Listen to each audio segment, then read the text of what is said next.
السلام کی عظمت پر ایک بار پھر درود بھیجے گا. محمد و آل محمد صلی علی محمد و آل محمد عجل فرج.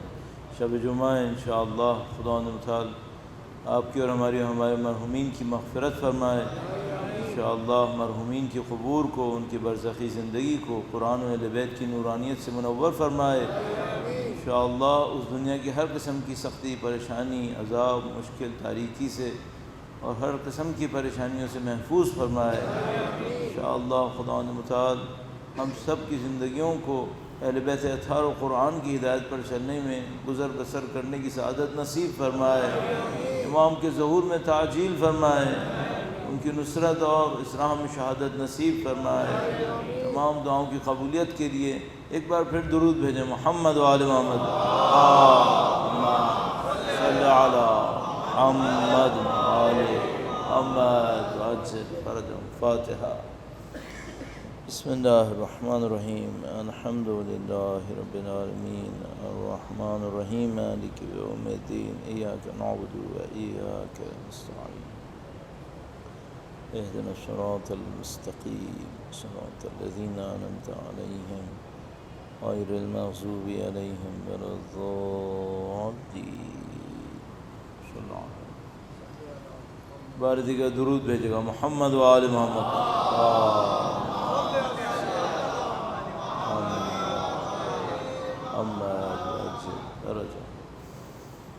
اعوذ باللہ من الشیطان الرجیم. بسم اللہ الرحمن الرحیم. الحمد للہ رب العالمین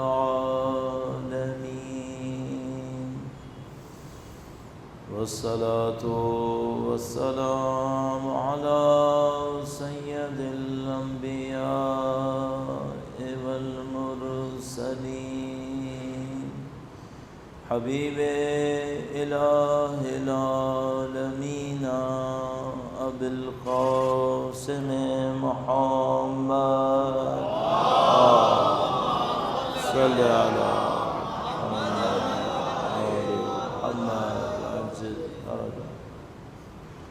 وعلى آلہ الطیبین الطاہرین سیما بقیۃ اللہ فی الارضین. قال اللہ تعالی فی کتابہ الکریم. بسم اللہ الرحمن الرحیم. ام حسبت ان اصحاب الكهف والرقیم كانوا من آیاتنا عجبا. درود بھیجے گا. محمد و آل محمد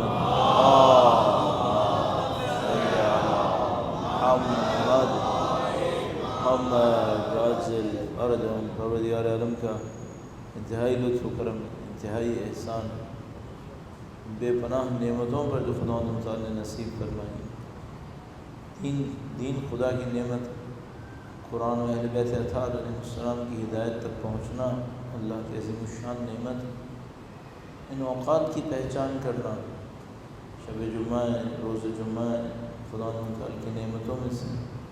خدا متعال نے غافلوں میں سے قرار نہیں دیا، خدا متعال نے جاہلوں میں سے قرار نہیں دیا. اللہ کی دی ہوئی اس نعمت کا شکر اسی صورت میں بجا لا سکتے ہیں کہ جو خدا نے چاہا ہے اس میں نعمت کو استعمال کرے. شب جمعہ خدا کی رحمت کے لیے، مغفرت کے لیے کوئی ایسا کام کریں کہ خدا کی رحمت برسے، خدا کی مغفرت نصیب ہو جائے. کوئی جو ہر رات نہ پڑھتے ہوں کوئی ایسی دعا پڑھ لیں، جو ہر رات نہ پڑھتے ہوں ایسی کوئی نماز پڑھ لیں. کوئی خاص کام ایسا ہو جائے کہ اللہ کے سامنے یہ کہہ سکیں خدا شب جمعہ سے غفلت کرنے والوں میں نہیں تھے. شب جمعہ پر توجہ دینے والوں میں تھے۔ انشاءاللہ ہر چیز چونکہ مجسم ہو جائے گی، نہیں معلوم شب جمعہ کی فضیلت اپنے تجسم میں کیا بنے گی کہ وہ پھر انسان کو نصیب ہو سکے انشاءاللہ برزخ کی زندگی کے اندر۔ اللہ کے حضور ان تمام دعاؤں کو جو اس سے پہلے بھی عرضوں قبولیت کا درجہ حاصل کروانے کے لیے، مرحومین کی مغفرت کے لیے، امام کے ظہور کی تعجیل کی دعا کے لیے درود بھیجیں۔ محمد وعلی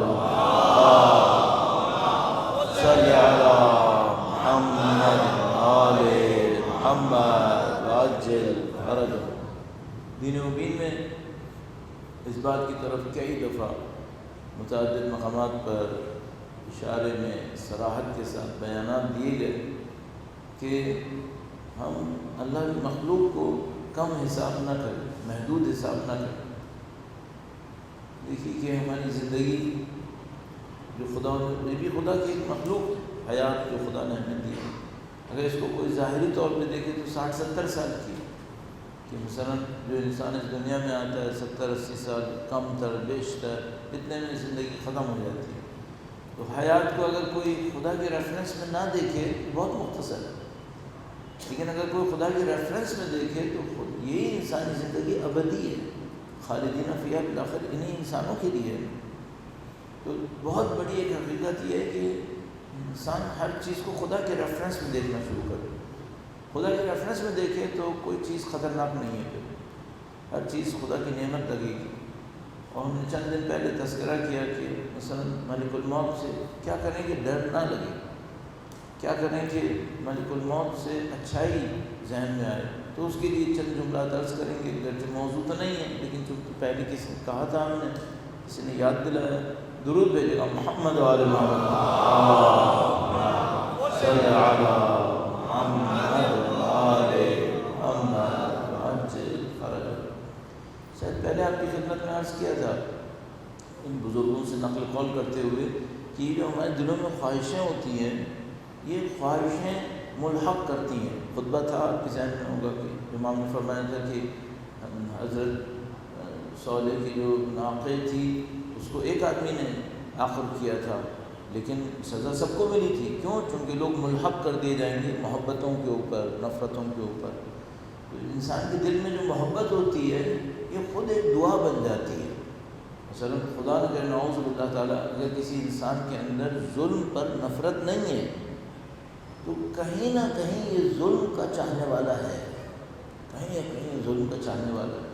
اگر ظلم کا چاہنے والا ہے تو پھر مسئلہ یہ ہے کہ جو دلوں میں محبتیں ہیں یہ اخروی زندگی میں تجسم اختیار کریں گے، یہ مجسم بن جائیں گے۔ تو مثال کے طور پر ایک آدمی ہے، دل میں محبت اس کی اچھائی پر ہے، محبت جو بھی اس کے دل میں ہے وہ اچھائی کے لیے، خیر کے لیے، تو اس کو برزخی زندگی کیسے ملنی چاہیے؟ جو اس نے چاہا ہے وہ اسے ملنا چاہیے، اس کا حق ہے۔ اچھا اگر خدا نہ کرے نعوذ باللہ کسی کے دل میں برائی ہے، محبت برائی کے لیے، تو اسے برزخی زندگی میں کیا ملے گا؟ وہی برائی۔ یہ جو کہتے ہیں الحب للہ والافضل العباد افضل الاعمال الحب للہ والبغض للہ، سب سے اہم فضیلت رکھنے والا عمل یہ ہے کہ محبت اللہ کے لیے ہو، دشمنی اللہ کے لیے۔ یہ کیوں ہے؟ چونکہ یہ محبتیں اور دشمنیاں یہ ہماری برزخ کی اور اخروی زندگی کو مجسم کر دیں گے، یہ وہاں پہ ہمارے لیے آ رہی ہیں۔ تو مثال کے طور پر یوں ہی اگر انسان کوئی سوچے جو ہمارے بچے بعض اوقات کسی ایسے انسان کی تصویریں لگا رہے ہیں، یہ کر رہے ہیں، وہ کر رہے ہیں، ان کے ذہن میں وہ ہیرو بن جاتا ہے کسی بھی وجہ سے، یہ بہت خطرناک ہو گیا۔ کیونکہ اگر وہ اپنی محبت کو اس انداز میں نہیں دیکھ پایا تو پھر اس کا انجام کوئی اچھا نہیں ہونے والا۔ اس طریقے سے ہم بھی ایسے ہی کہ بھئی اگر ہمارے ہاتھ میں نہیں ہے دولت تو ٹھیک ہے، ہم ایک طرح سے زندگی گزار رہے ہیں، لیکن دل میں کیا بننے کی خواہش لے کے بیٹھے۔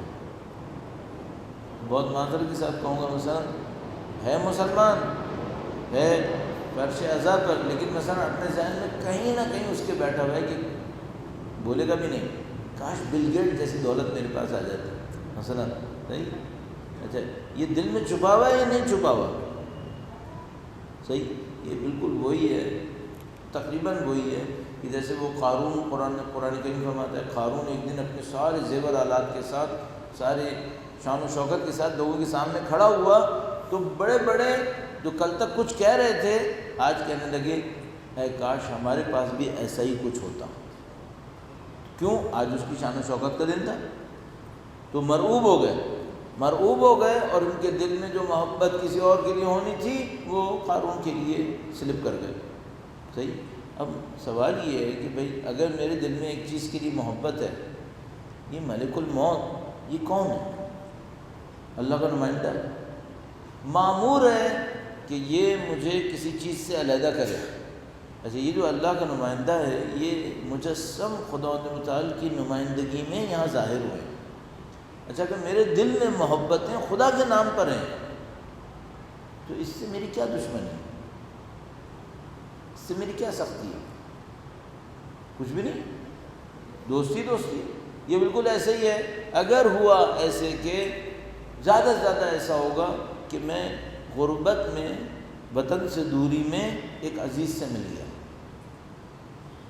اگر میں انجانے میں بھی مرا نا اور میرے دل میں اچھائی تھی، محبت تھی، تو ایسا ہوگا کہ میں کہیں قریب غربت میں تھا، مثلا وطن سے دور تھا اور کہیں پہ گھوم پھر رہا تھا، دیکھ داکھ رہا تھا، اچانک ایک انجانے ماحول میں ایک دوست مل گیا، تو انسان کیا کہتا ہے؟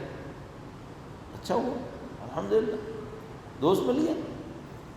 تو اگر کوئی دنیا میں رہ رہا ہے اور نہیں اس نے بہت زیادہ اپنے آپ کو توجہ دلوائی، ملک الموت، موت اور یہ وہ، زیادہ سے زیادہ ہوگا یہاں غربت میں رہ رہا ہے اور اچانک ملک الموت آئے تو اس کو ایک دوست مل گیا جو اس کو یاد دلائے کہ تم غربت میں ہو، وطن نہیں چل رہا. صحیح. زیادہ سے زیادہ یہ، ورنہ کیا ہے؟ ورنہ اچھائی میں یہ ہے کہ ایک آدمی غربت میں ہے اور اس کو اچھی طرح یاد ہے کہ مجھے وطن جانا ہے، اچھی طرح یاد ہے کہ وطن جانا ہے. اچانک کوئی ایک آدمی آتا ہے، اس کے ہاتھ میں ٹکٹ ہے، اس کے ہاتھ میں سب کچھ ہے، کہ تم کو وطن جانا تھا نا، یہ تمہارا ٹکٹ ہے. کیسا لگا؟ آپ اور میں یہ دیکھ لیں ہم نے کہاں جانا ہے، ٹھکانہ طے کر لیں. ملک الموت کی ہم سے کوئی ذاتی دشمنی نہیں ہے، کوئی دشمنی نہیں. مسئلہ سارا ٹھکانے کا ہے. آپ کا اور میرا ٹھکانہ اگر آخرت ہے، ملک الموت نمائندہ آخرت ہے، اس کو ملک الموت کو ہم سے کیا دشمنی. لیکن اگر خدا نہ کرے نعوذ باللہ تعالی ہمارا ٹھکانہ آخرت نہیں ہے، ہم نے اس کا نہیں سوچا ہوا جانے کا، پھر سخت. کیوں؟ پھر تعلقات کو کاٹنا آسان نہیں ہے. تعلقات کاٹنا آسان نہیں ہے. ایک مثال بیان کرتے ہیں علماء، آپ شاید پہلے بھی سن چکے ہوں گے، لیکن بہرحال اس چیپٹر میں ہے تو عرض کر دوں. درود بھیجے گا محمد و آل محمد.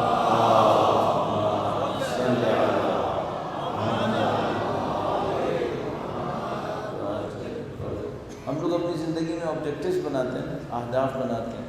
مثلا کوئی ہدف بناتا ہے کہ مثلا میں نے یہ بلڈنگ بنانی ہے، کوئی بناتا ہے میں نے یہ بزنس بنانا ہے، کوئی کچھ بنائے گا، کوئی کچھ بنائے گا. تو آیت اللہ مہرشی نجفی کتابوں کے عاشق تھے، تو انہوں نے اپنی زندگی میں ہدف بنایا کہ میں قوم کے اندر ایک عالی شان لائبریری بناؤں گا. غربت میں رہے، کرائے کے نمازیں اور روزے رکھ کے پیسے جمع کرتے تھے، کتابیں خریدتے تھے. بہت کہانیاں ہیں اس زمانے کی. اس طرح کر کے وہ کتابیں انہوں نے جمع کی، وہ کتاب خانہ بن گیا، عالی شان ہو گیا، یہ ہو گیا، وہ ہو گیا. ان کی حیات طیبہ میں ہی ان کی اچھی زندگی میں سب کچھ ہو رہا تھا. جب فوت ہونے لگے تو کچھ کتابیں ان کے سرحانے رکھی ہوتی تھیں. وہ کتابیں ہوتی تھیں خطی نسخے، ہاتھ کے لکھے ہوئے، جو ان کو بہت عزیز تھے.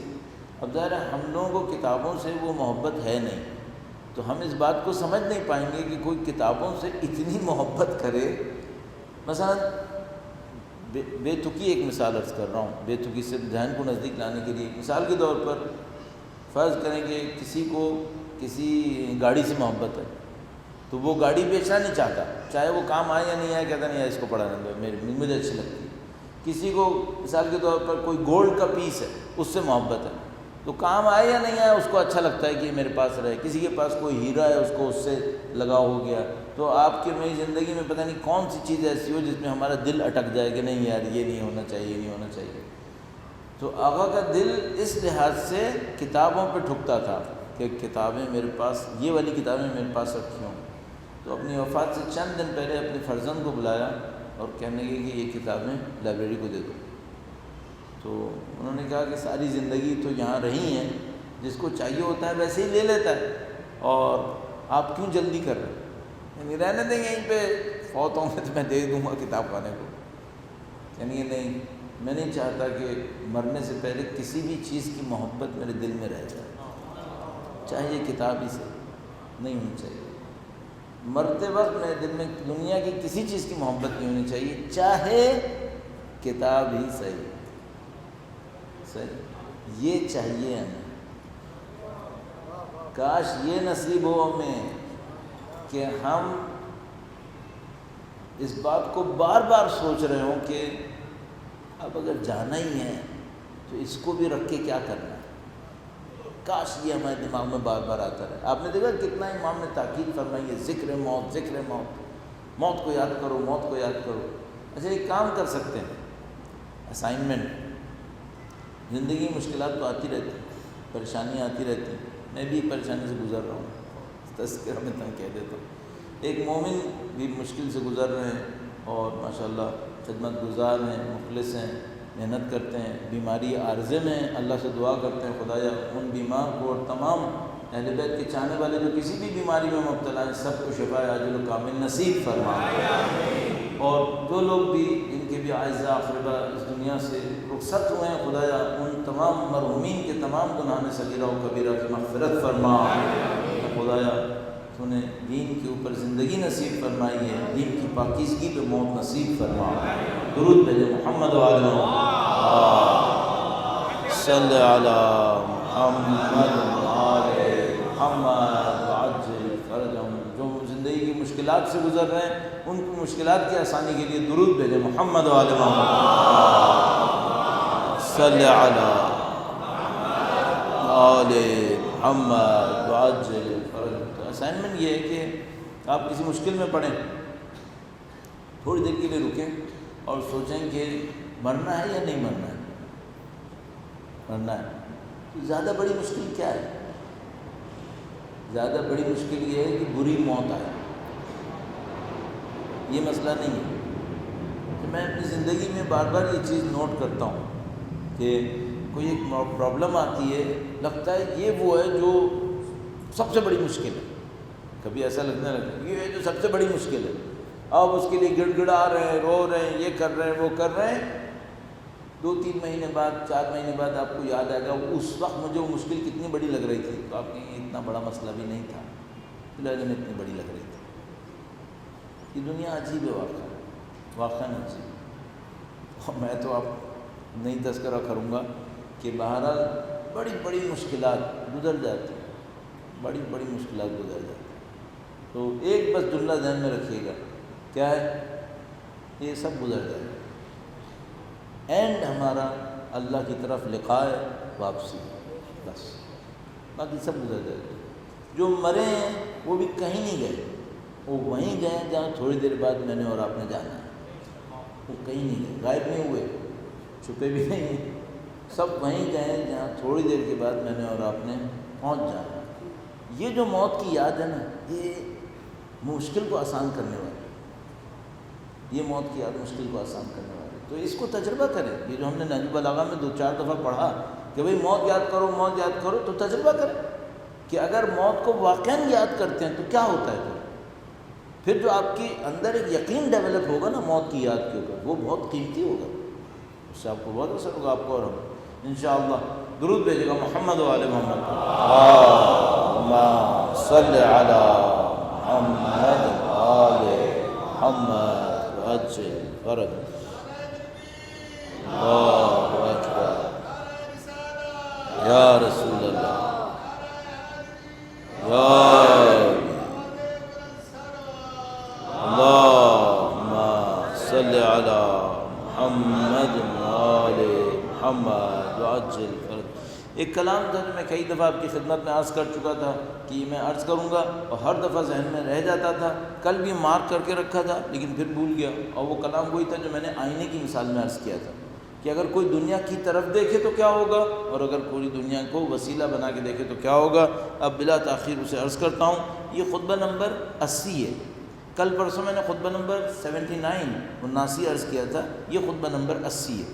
خطبہ نمبر 80 علامہ مفتی جعفر حسین صاحب علیہ اللہ مقامہ کی ترتیب کے مطابق من کلام اللہ علیہ السلام فی صفت الدنیا، دنیا کے بارے میں امام کا کلام۔ ما صفو فی دار اولها عناء آخرها کناء۔ امام کے جو اقوال ہیں آپ اس میں دیکھتے ہیں ایک شاعری ٹائپ کا ہے، ایک جیسے ایک بلاغت و فصاحت میں ہوتا ہے، کلام میں ایک بیلنس اس طرح کا، چند چھوٹے چھوٹے جملے ہیں لیکن بہت بلیغ، تو اس میں بھی ایسے ہی ہے۔ اور اس میں کچھ جملے ایسے ہیں جو بہت مشہور ہیں، ابھی آپ اس میں نوٹ کریں گے۔ فرمایا کہ میں اس دنیا کے بارے میں کیا کہوں جس کی ابتدا رنج اور انتہا فنا ہے۔ دنیا کی ابتدا رنج اور انتہا فنا، دنیا کی ابتدا میں رنج ہے اور انتہا میں فنا ہے۔ فی حلالہا حساب وفی حرامہا عقاب، یہ وہ مشہور و معروف جملہ ہے امام کا کہ فرمایا اس دنیا کا کیا کہیں، اس کا حلال ہوتا ہے تو حساب لاتا ہے، حرام ہوتا ہے تو عذاب لاتا ہے۔ یعنی یا تو دنیا میں ایسا ہوتا ہے کہ بھئی حلال کا حساب نہیں ہے تو چلو صرف حلال کے اوپر رہے، نہیں، حلال میں حساب ہے، حرام میں عذاب ہے، عقاب۔ تو اگر کوئی دنیا سے حلال ہی بھر بھر کے کمائے اور دنیا کی حلال کمانے کے پیچھے بہت محنت کرے، تب بھی اس نے ایک مارکہ کر دیا، وہ کیا؟ حساب اپنا تیار کرنا ہے اس میں۔ کیوں؟ کمانا ایک ہے، خرچ دوسرا حساب ہے۔ ایک حساب کمانے کا ہے کہ اتنا کمایا کیسے، دوسرا حساب خرچے کا ہے، خرچ کہاں سے کیا۔ یہ جو ہم لوگوں کے ذہن میں معمولاً پاکستان میں ایسا ہے، کسی سے کہو کہ بھائی تم اپنے خرچے کو دیکھو کہاں کر رہے ہو، تو کہتے ہیں مولانا میں نے حلال میں کمایا ہے، رزق حلال ہے، اب میں جہاں خرچ کروں۔ نہیں بھائی، یہاں دو سوال ہیں۔ ایسا نہیں ہے کہ مثلا جس نے حلال کما لیا اب وہ اس کا مالک ہو گیا۔ سب سے بڑی غلط فہمی تو ہمارے ذہن میں یہ ہے کہ جب میں حلال کما لیتا ہوں تو میں مالک ہو جاتا ہوں۔ نہیں، کوئی بھی مالک نہیں ہوتا ہے، سب کے سب اللہ کے نمائندے ہوتے ہیں اس کے اندر۔ حلال کمانے کے بعد حرام کمائے تو عذاب ہے، تو معاملہ ہی ختم ہو گیا۔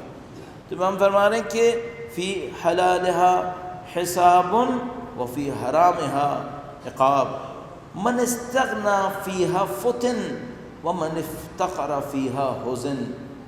جو اس میں اتنی دنیا لے لے کہ غنی ہو جائے، یعنی اتنی دنیا لی کہ اب اس کو اور ضرورت نہیں ہے، تو فرمایا یہ آزمایا جائے گا، یہ آزمایا جائے گا۔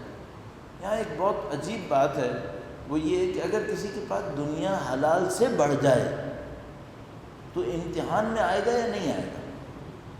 قطعاً آئے گا۔ اس کے مقابلے میں وہ جس کے اوپر دنیا کم آئی ہو، جس کو دنیا کم ملی ہو، اس کے امتحان میں جانے کا چانس کم ہے۔ ہاں، ایک بندے کا امتحان میں جانے کا چانس بہت کم ہے، وہ کیا ہے؟ جس نے حرام سے بہت کمائی ہو۔ کیوں اس کا امتحان میں جانے کا چانس کم ہے؟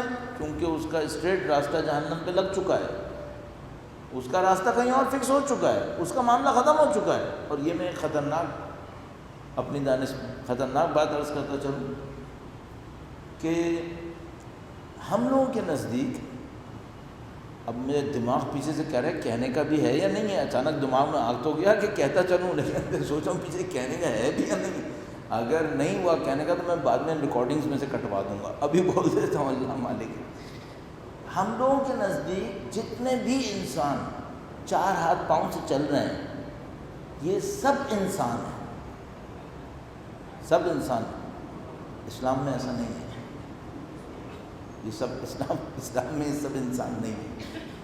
ان میں سے کافی بڑی تعداد ایسی ہے جو انسان نہیں ہے، کافی بڑی تعداد ایسی ہے جو انسان نہیں ہے، ان کا معاملہ کچھ اور ہے۔ وہ کون ہیں وہ لوگ؟ کیا ہیں وہ لوگ؟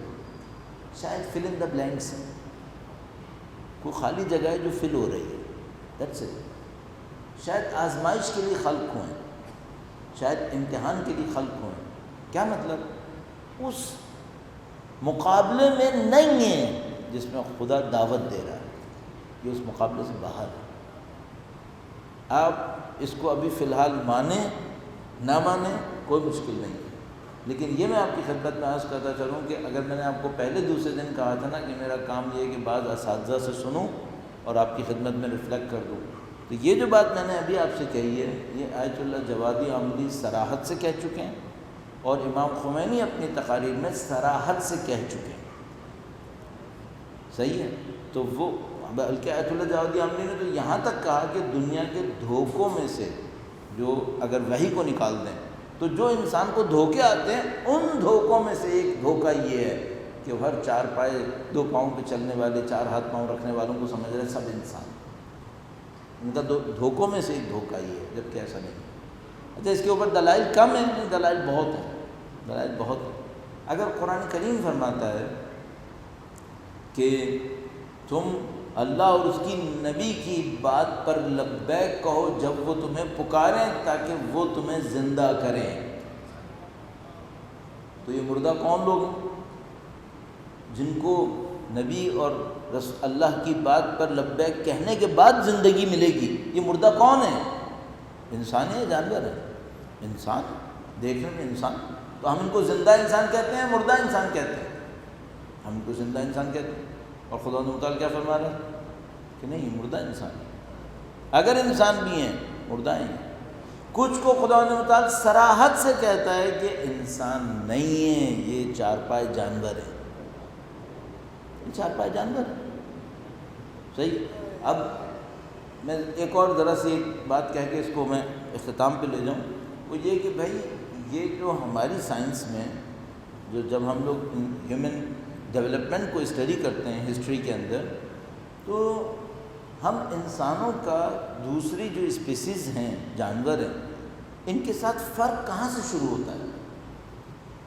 اگر بالکل سائنس کے حساب سے بات کریں تو سائنس یہ کہتی ہے کہ بھائی پہلے زمین کے اوپر کوئی جاندار نہیں تھا، یونی سیل پانی کے اندر کریٹ ہوئے، اس یونی سیل میں کمپلیکیشن آیا، اس کے اندر ملٹائی سیل ہو گئے، وہ ملٹائی سیل کوئی ایک ایکسیڈنٹ کے نتیجے میں پانی سے نکل کر زمین پہ آ گیا، اور یہاں سے زمین کے اوپر لائف شروع ہو گئی، اور زمین پہ جو لائف شروع ہوئی تو بہت ساری اسپیسیز چلتی رہیں، ایک سرٹن پوائنٹ پر آ کر انسان نام کر کے جس اسپیسی کو ہم کہتے ہیں، جس قسم کو ہم کہتے ہیں، اس کی کہانی علیحدہ ہو گئی۔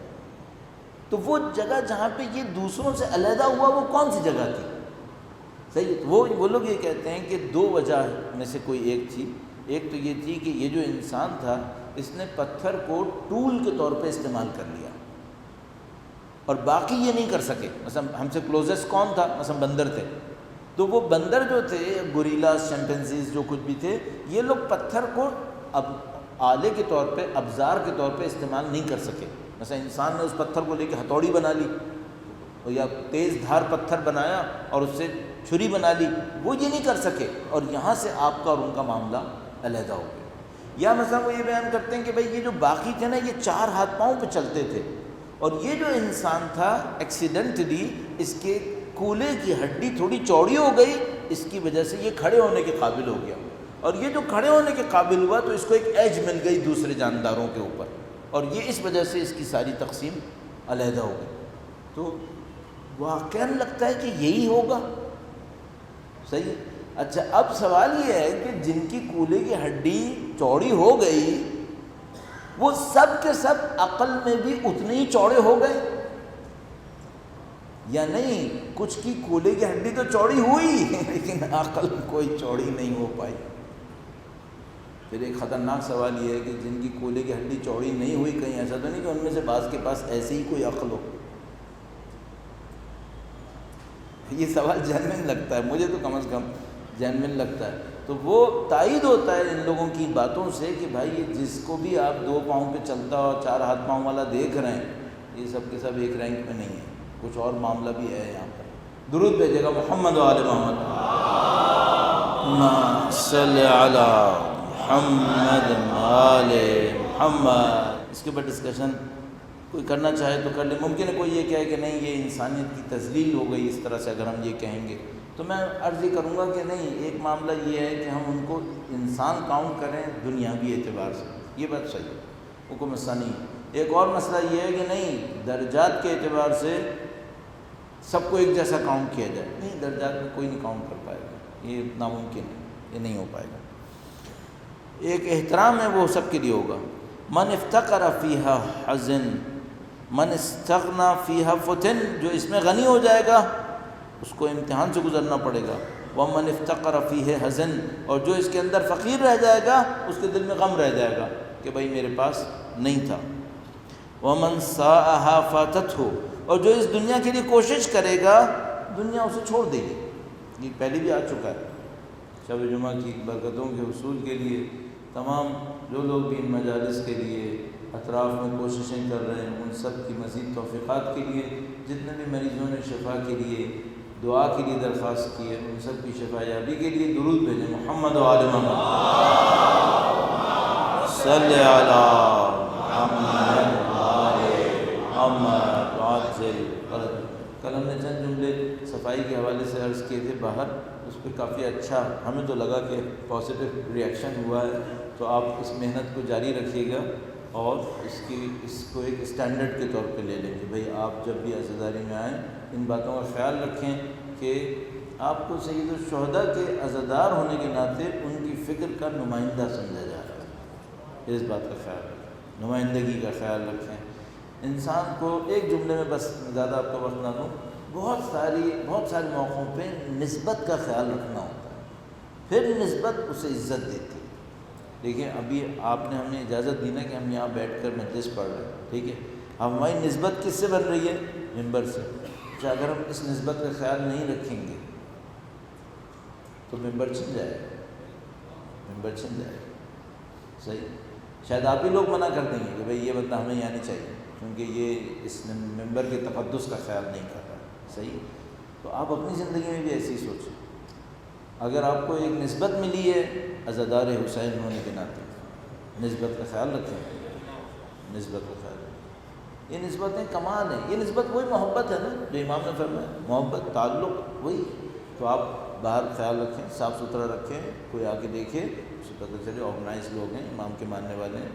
تو اسی طریقے سے جلوسوں کے اندر واقعاً بعض اوقات کافی سختی لگتی ہے دل کے اندر، جب انسان جلوس میں چل رہا ہوتا ہے اور چیزوں کو بعض انآرگنائز دیکھتا ہے تو سمجھ میں نہیں آتا کہ ہماری فکر کی صحیح نمائندگی نہیں ہو رہی، لیکن انشاءاللہ بہتر سے بہتر ہو جائے گا، انشاءاللہ آہستہ آہستہ بہتر ہو رہا ہے۔ درود بھیجے گا محمد و آل محمد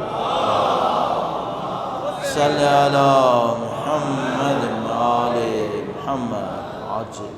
ومن ساءھا فاتتہ، اور جو کوشش، اچھا فرمایا کہ جو دنیا کے لیے سعی و کوشش میں لگا رہتا ہے اس کی دنیائی آرزویں بڑھتی چلی جاتی ہیں۔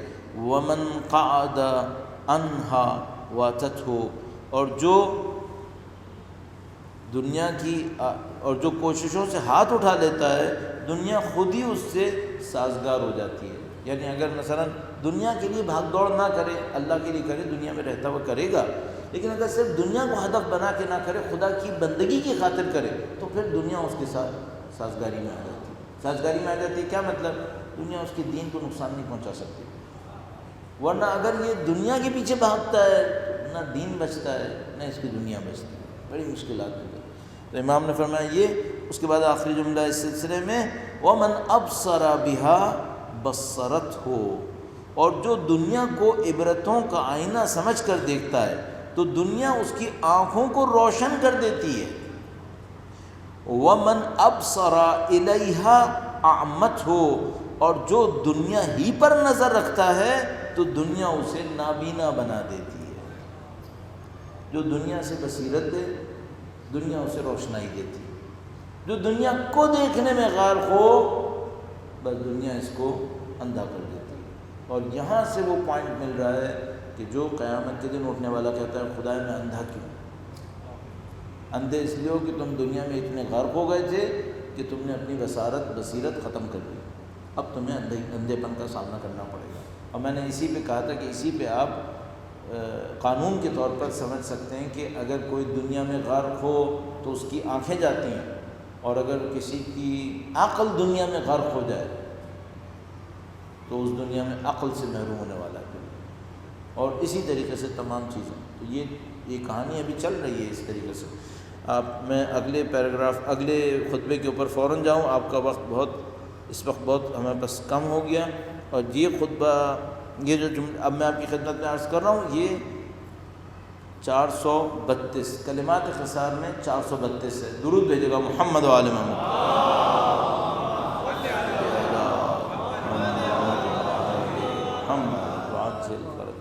لب الباب کیا ہے؟ کسی نے ہم سے سوال کیا، اور کل بھی ہم نے اس کے اوپر تھوڑے سے عرض پیش کیے تھے، وہ یہ کہ اگر جس طرح سے امام نے کہا ہے کہ دنیا کے اندر رہتے ہوئے اس طرح سے زندگی گزاریں، اس طرح سے زندگی گزاریں، تو جو ایسے ہوں گے، زاہد ہوں گے، اللہ والے ہوں گے، ان کی زندگی دنیا میں کیسی گزرتی ہے، وہ کن اصولوں کے تحت زندگی گزارتے ہیں؟ صحیح؟ تو دنیا میں رہتے ہیں یا نہیں رہتے؟ بالکل رہتے ہیں، دنیا میں رہتے ہیں، تو ان کی زندگی پھر کیسے گزرے گی؟ مثلا وہ دنیا سے کس چیز کا انتخاب کریں گے، دنیا سے کیا چیز ریجیکٹ کریں گے؟ اب اس کی ایک مثال، سادہ سی ایک مثال، مثلا ہم لوگوں نے اور آپ نے شاید کہیں ڈاکٹر شہید چمران کے بارے میں سنا ہوگا کہ ڈاکٹر شہید چمران جو تھے وہ بہت قابل آدمی تھے فزکس میں، وہ 70s 80s میں نیوکلیئر فزکس میں ان کا شاید پی ایچ ڈی تھا، یا پتہ نہیں ماسٹرز تھا، ہم شاید پی ایچ ڈی تھا، ڈاکٹر تھے چمران، ڈاکٹر تو وہ ان کا پی ایچ ڈی ہوگا، تو وہ نیوکلیئر فزکس میں، اور یا ایسی کوئی فزکس کی کمپلیکیٹڈ برانچ تھی جس کے اندر ان کا وہ ڈگری تھی، میں بھی ایسا نہ ہو غلط بات کیا بیٹھوں، تو ان کو کافی آفرز آئیں، اور ان کو جو ہے وہ مثال کے طور پر ناسا جیسے ڈپارٹمنٹ سے بھی آفر آئی، اور یہ بھی ہوا وہ بھی ہوا۔ اچھا وہ یہ سب چیزیں دیکھ رہے تھے کہ بھائی میری زندگی کہاں جا رہی ہے۔ اچھا ان کی شادی بھی ہو چکی تھی وہیں پہ، ان کی شادی بھی ہو چکی تھی، ان کے بچے بھی تھے، صحیح ہے۔ اچانک ان کو احساس ہوا کہ نہیں، اس راستے پہ جو میری زندگی جا رہی ہے یہ کوئی صحیح راستہ نہیں، اس میں مجھے کامیابی نہیں ملنے والی۔ اچھا کون کہہ رہا ہے یہ بندہ اس کو کامیابی نہیں ملنے والی؟ 70s 80s میں ایکیڈیمک لیول میں پی ایچ ڈی ہو چکا ہے، دنیا کی بہترین جگہ پہ جاب کر رہا ہے، 20 بچے ہیں اس کے پاس، سب کچھ ہے ایک لحاظ سے، صحیح ہے۔ اور اچانک انہوں نے کہا کہ نہیں، اس میں اگر میں ایکسیلنس دکھاتا ہوں، اپنی زندگی لگاتا ہوں، بہت آگے بھی جاؤں، مجھے کچھ نہیں ملنے والا یہاں، صحیح۔ تو انہوں نے اس کو ختم کیا، اور کہاں چلے گئے مصر، فلسطینیوں کا ساتھ دینے کے لیے۔ اس کے بعد پھر وہاں سے گھومتے ہوئے لبنان آئے۔ لبنان میں اس وقت جو تھے وہ لبنان کے عالم امام موسیٰ صدر، وہ لوگوں کو جمع کر رہے تھے، اہل بیت کے چاہنے والوں کو، اور مختلف جگہوں کے اوپر کام کرنا چاہتے تھے۔ تو یہ جو مثلا مالیکولر فزکس یا نیوکلیئر فزکس میں پی ایچ ڈی تھے، یا اسپیس اس میں ٹیکنالوجی کے اندر، یہ آ کر 8ویں کلاس کے پولی ٹیکنک اسکول کے پرنسپل بن گئے۔ 8ویں کلاس تک کا ایک اسکول کھولا گیا تھا، ٹیکنیکل اسکول، اس کے یہ پرنسپل بن گئے۔ اور اس اسکول کی فیسلٹیز کا یہ عالم تھا کہ وہاں پہ پلائر بھی چند تھے، اس کے یہ پرنسپل بن گئے بچوں کو ٹیکنالوجی سکھانے میں۔ صحیح بھائی، یہ کیا سلیکشن ہے، یہ آپ نے کیا سلیکٹ کیا؟ اچھا کچھ عرصے پھر وہاں مشغول رہے، پھر حزب اللہ تشکیل پائی، اور حزب اللہ کو لے کے چلے، اتنا ہوا، یہ ہوا وہ ہوا۔ کہیں امام موسیٰ صدر آئے ایران امام خمینی سے ملنے کے لیے، یہ ساتھ تھے، اور یہ امام خمینی کو نظر آئے، امام موسیٰ صدر سے امام خمینی نے کہا یہ بندہ مجھے چاہیے، یہ مجھے چاہیے۔ کہا حاضر، اب یہ کیا بنے؟ اب یہ بنے وزیر دفاع۔ کہاں جا رہا ہے یہ بندہ؟ کبھی یہاں ہے، کبھی وہاں ہے، اب ہوگا وزیر دفاع، اور یہ دنیا کا واحد وزیر دفاع ہوگا جو محاذ جنگ کے اوپر شہید ہوا ہے۔ صحیح، یہ لوگ کیا ہیں؟ ان کی کیا سلیکشنز ہیں؟ ان سلیکشنز کی بیس کیا ہے؟ یہ اس کلمات قصار کے اندر آیا کہ یہ جو اولیاء الہی ہیں، ان کا سلیکشن ہے کیا، کیا کرتے ہیں یہ لوگ۔ اب اس کو آپ کو مجھے دیکھنا ہے اس انداز میں۔ تو یہ بیک گراؤنڈ اس لیے عرض کرنا ضروری تھا تاکہ اہمیت بنے کہ بھائی یہاں پہ کچھ جو امام فرما رہے ہیں وہ کیا فرمانا چاہ رہے ہیں۔ درود بھیجے گا محمد و آل محمد۔ صلی علی محمد کلمات کے ساتھ 432 کہانی نہیں دہراؤں گا کہ 360 تک ہونا چاہیے تھا۔ 432 میں ان اولیاء اللہ هم الذین نظروا الی باطن الدنیا اذا نظر الناس الی ظاہرها۔ یہ جو اولیاء الہی ہیں، یہ لوگ کون لوگ ہیں؟ جب لوگ دنیا کے ظاہر کو دیکھتے ہیں تو یہ دنیا کے باطن کو دیکھتے ہیں۔ ان اولیاء اللہ، اولیاء ولی کی پلورل ہے، ولی خدا جو خود خدا کو چاہتا ہے اور خدا بھی اس کو چاہتا ہے۔ یہ محبت ایک طرفہ نہیں ہو سکتی، اس جملے کو سنبھال لیجیے۔ اصل محبت کبھی ایک طرفہ نہیں ہو سکتی، یہ مجازی محبتیں ہوتی ہیں نا، یہ ایک طرفہ ہوتی ہیں۔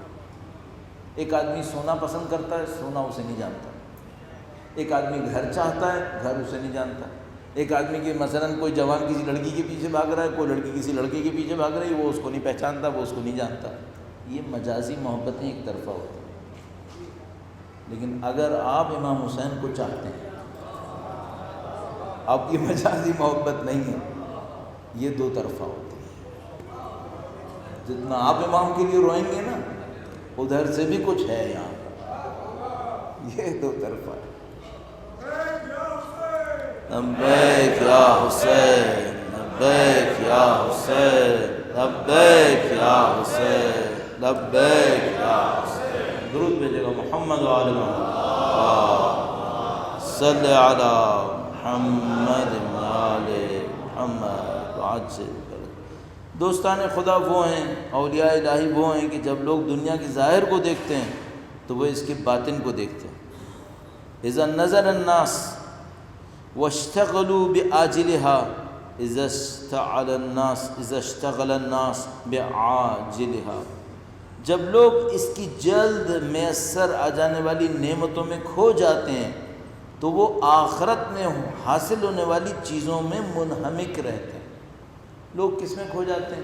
گھر ملے گا، گاڑی ملے گی، شہرت ملے گی، دولت ہوگی، لذتیں ہوں گی، خواہشات ہوں گی، یہ دیکھتے ہیں اس کی مدت کم ہے، اس کی مدت کم ہے۔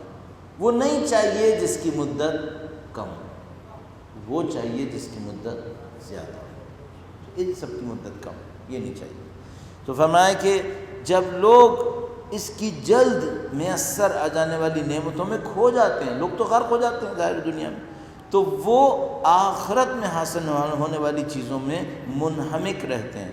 اشتغال کو انہوں نے ترجمہ کیا ہے مفتی صاحب نے کہ جب لوگ مشتغل ہو جاتے ہیں یعنی مشغول ہو جاتے ہیں کم مدت والی چیزوں میں، تو یہ اپنے آپ کو مشغول کر لیتے ہیں زیادہ مدت والی چیزوں میں جن کا اثر زیادہ دیر تک رہے۔ اب جو جملہ ہے نا یہ بڑا عجیب ہے، اس کو سمجھنا تھوڑا سخت ہے، مجھے بہت مشکل سے سمجھ میں آ رہا تھا۔ بہرحال فَأَمَاتُوا مِنْهَا مَا خَشُوا أَن يُمِيتَهُمْ، ان لوگوں نے، درود بھیجے گا محمد و آل محمد،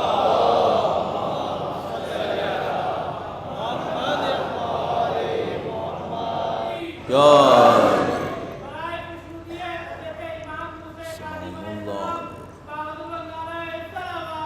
اللہم صلی علی محمد یہ اپنی بصیرت سے دیکھتے ہیں کہ کچھ چیزیں انہیں مار دیں گی۔ یہ لوگ اپنی بصیرت سے دیکھتے ہیں کہ کچھ چیزیں انہیں مار دیں گی۔ موت کا لفظ استعمال کیا امام، میں بھی دوبارہ عرض کروں گا۔ جیسے ہی ان کو خطرہ احساس ہوتا ہے کہ کچھ چیزیں ہمیں مارنے والی ہیں، یہ انہیں مار دیتے ہیں، یہ انہیں مار دیتے ہیں۔ اچھا، ایک اشارہ کہاں پہ مل رہا ہے؟ دنیا کے اٹیچمنٹس کے اوپر، کیونکہ دنیا کی اٹیچمنٹ مار دیتی ہے نا، قلب کو میت بنا دیتی ہے۔ وہ جو آیت اللہ جوادی عاملی کے جملے کے بقول کہنے کہ بہت سارے گھر جہاں فیملیز رہ رہی ہیں نا، یہ فیملیز نہیں رہ رہی ہیں، یہ خاندانی قبرستان ہے جس میں مردے بسے ہوئے ہیں، کیونکہ ان کے دلوں میں خدا نہیں ہے، تو یہ مردے ہیں جو چلتے پھرتے گھروں میں بسے ہوئے ہیں۔ عجیب جملہ استعمال کیا، خاندانی قبرستان ہے، یہ سب خاندانی قبرستان ہے۔ تو وہی جو مسئلہ ہے نا کہ ہر جگہ انسان نہیں ہے، یہ ہم لوگ سمجھتے ہیں ہر جگہ انسان ہے، نہیں، بہت سارے قبرستان دار۔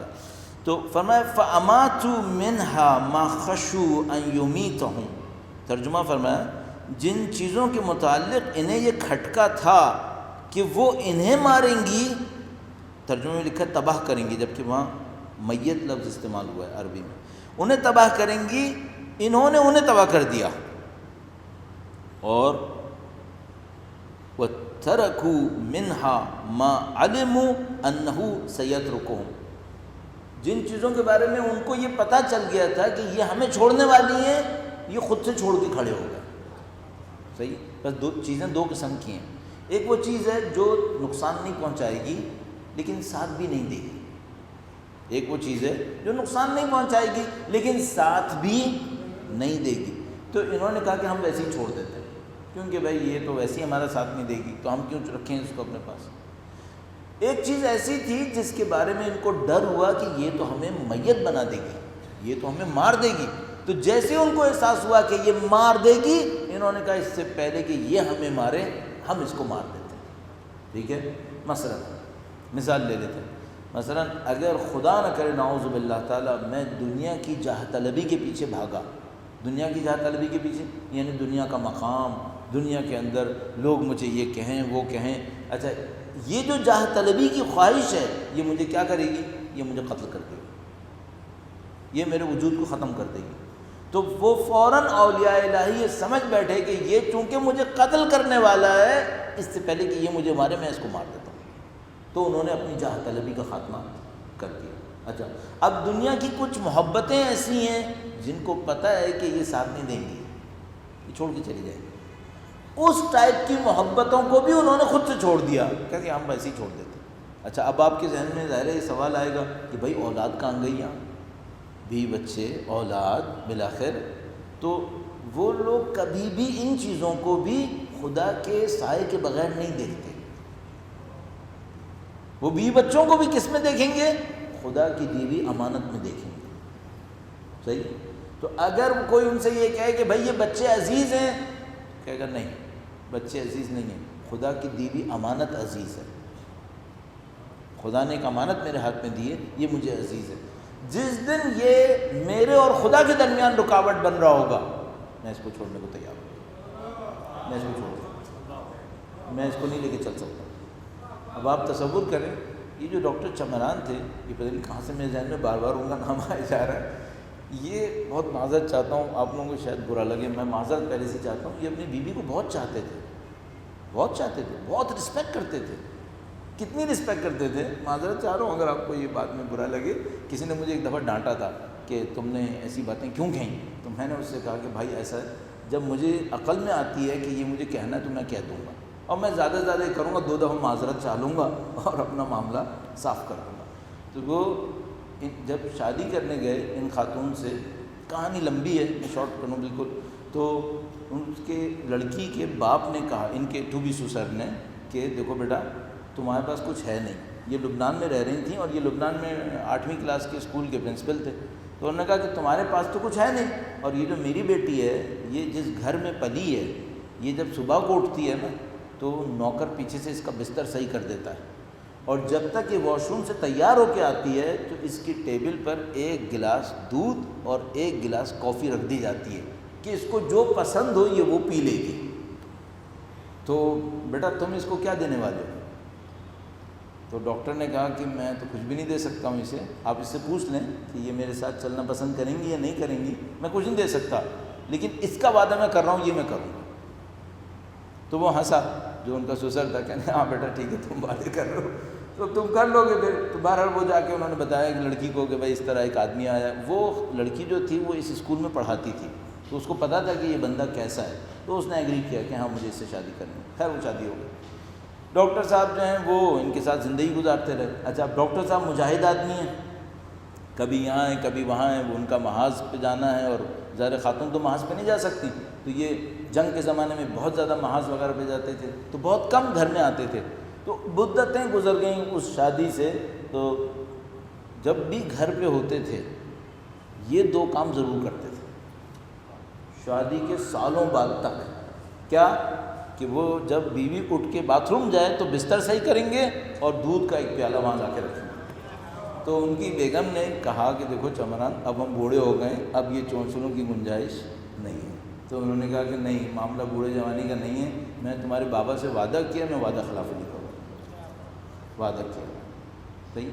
یہ ایسا نہیں ہے کہ آدمی جنگجو تھا تو اس کے دل میں درد نہیں ہے، محبت نہیں ہے، اس نے سب کچھ اللہ کے لیے قربان کیا، ساری محبتیں. اتنا چاہنے والا بندہ اپنے ان 2 بچوں کو نہیں چاہتا ہوگا جس کو یہ چھوڑ کے آ گیا.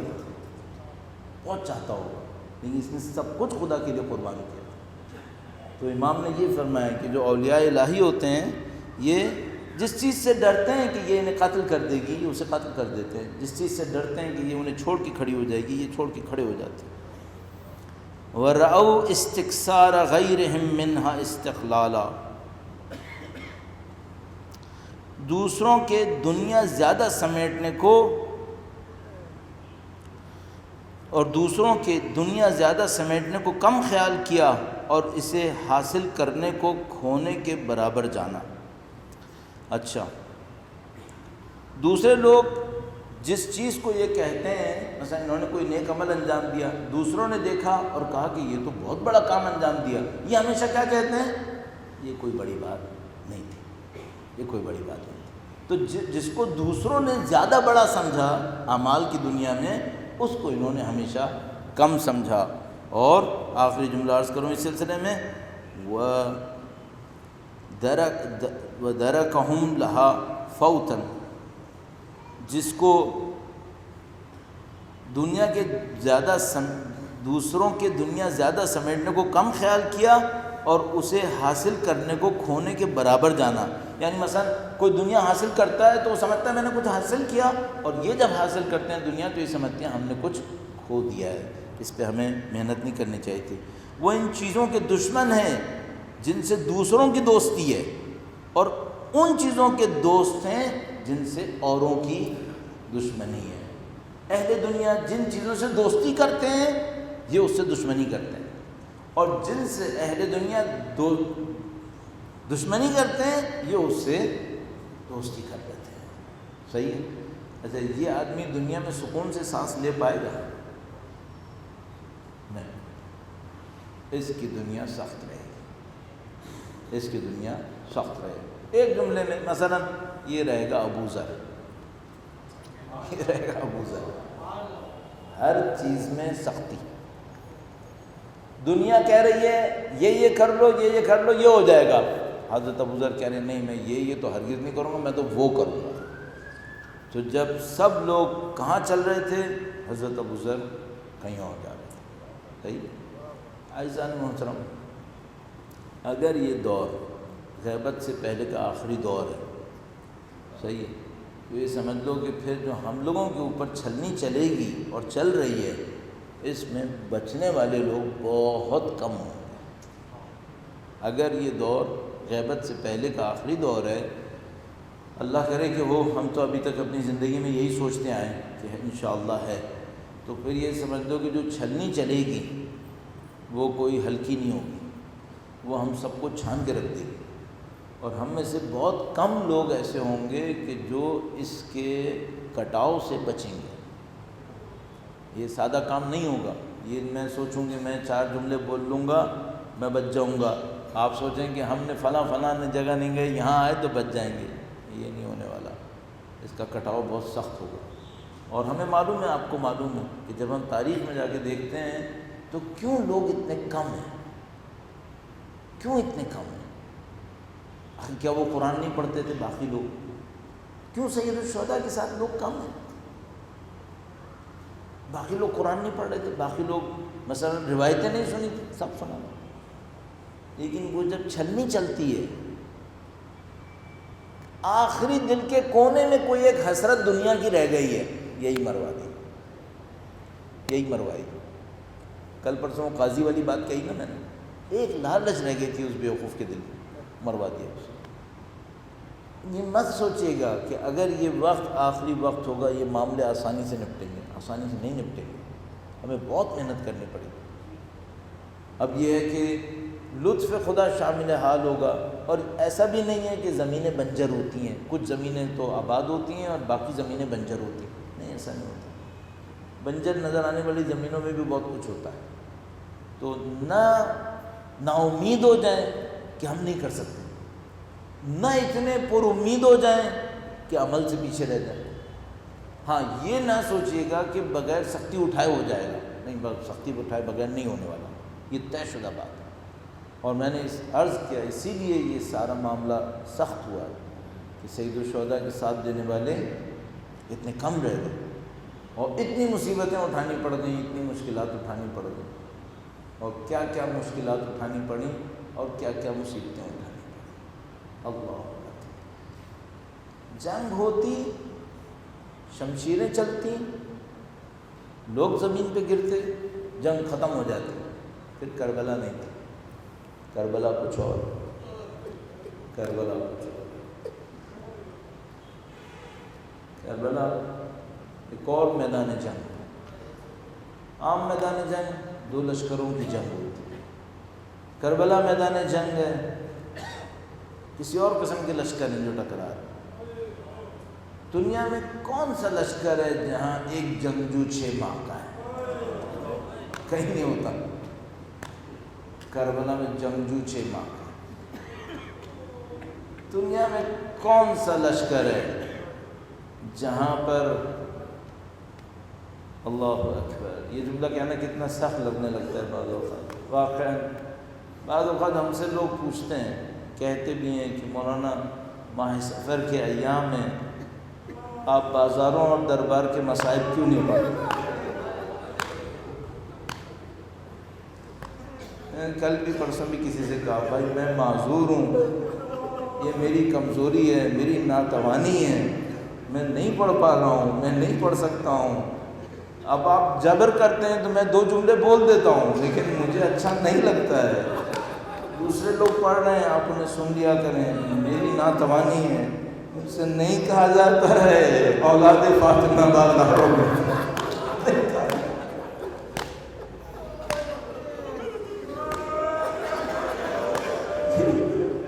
یہ تصور دل کو پہاڑنے لگتا ہے۔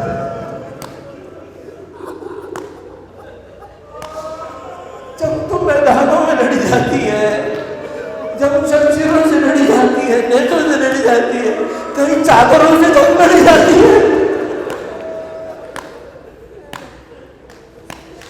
اور کس خاندان کو بازاروں میں لائے ہو؟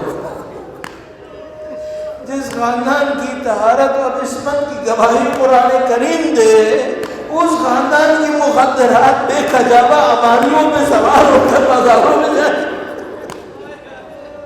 اب اگر کوئی صرف اتنا کرے کہ اسرائے اہل بیت کے ظاہر کو بیان کرنے کی کوشش کرے تو کیا بولے کہ ایک قافلہ آ رہا تھا جس میں نیزوں کے اوپر سر لگے ہوئے تھے، اماریوں میں مخدرات تشریف فرما دی، جن کے بازوؤں میں رسیاں بندھی ہوئی تھی، اور بعض مسائل میں بیان کرتے ہیں سر مقدس حضرت عباس ایک گھوڑے کے گردن سے لٹکا ہوا تھا، بیویاں اپنے بھائی کے سر کو لٹکا نہیں رہی،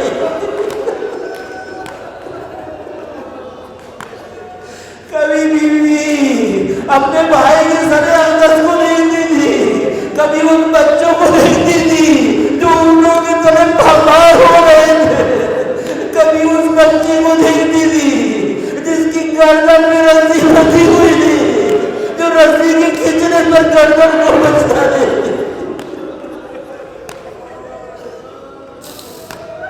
الا لعنت اللہ علی القوم الظالمین وسیعلم الذین ظلموا ای منقلب ینقلبون۔ پروردگارا تجھے ان آنسوؤں کا واسطہ، سید الشہداء کی مظلومیت کا واسطہ، اہل بیت اطہار علیہ السلام کی ان مظلومیتوں اسارتوں کا واسطہ، شب جمعہ ہے ہمارے اور ہمارے مرحومین کے تمام گناہ صغیرہ و کبیرہ کی مغفرت فرما۔ خدایا قرآن و اہل بیت کی نورانیت سے ہمارے مرحومین کے قلوب کو منور فرما، آخرت کی تمام مراحل کو مرحومین کے لیے آسانیاں نورانیتیں قرار فرما۔ اے خدایا اس دنیا کے اندر دنیا کے فتنوں سے امن و امان نصیب فرما، امام کی تیاری میں مشغول رہنے کی سعادت نصیب فرما، ان کے ظہور بابرکت میں تعجیل فرما، ان کی نصرت اور اصلاح میں شہادت نصیب فرما۔ ماتم حسین۔